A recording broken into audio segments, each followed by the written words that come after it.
Doraemon একটি জাপানি manga series যা ফুজিকে অ্যাপ ফুজিও দ্বারা লিখিত এবং চিত্রিত। মাঙ্গাটি প্রথম 1969 সালে ক্রমিকভাবে প্রকাশিত হয়েছিল। এর চ্যাপ্টারগুলো 1974 থেকে 1996 সাল পর্যন্ত শোকাকুকান দ্বারা প্রকাশিত 45টি ট্যাক্সো ভলিউমে সংহিত হয়েছিল। গল্পটি ডোরেমন নামে একটি কানবিহীন রোবটিক বিড়ালকে কেন্দ্র করে আবর্তিত হয়েছিল, যে 22 শতক থেকে নোবিতা নামক একটি ছেলেকে সাহায্য করার জন্য অতীতে চলে আসে।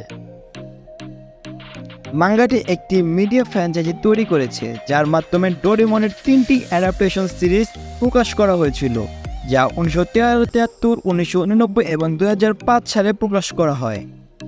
ডোরেমন দর্শকদের দ্বারা সমাদিত হয়েছিল এবং এশিয়ার মধ্যে অনেক বেশি হিট হয়েছিল।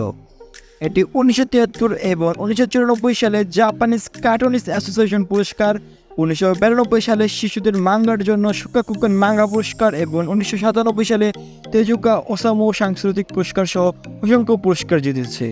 2019 সাল নাগাদ এটি বিশ্বব্যাপী 250 মিলিয়নেরও বেশি কপি বিক্রি করেছে। সর্বকালের সর্বাধিক বিক্রিত মাঙ্গা সিরিজ এটি। ডোরেমনের চরিত্রকে একটি জাপানিজ সাংস্কৃতিক আইকন হিসেবে দেখা হয়েছে এবং 2008 সালে দেশটির পররাষ্ট্র মন্ত্রণালয় তাকে প্রথম অ্যানিমে অ্যাম্বাসেডর হিসেবে নিযুক্ত করেছিল। আর এই অ্যানিমের অন্যতম মূল চরিত্র নোবিতা, যার জন্মদিন ছিল আজ, অর্থাৎ 7ই August. Omar Faruk, anime ultimate Bangla.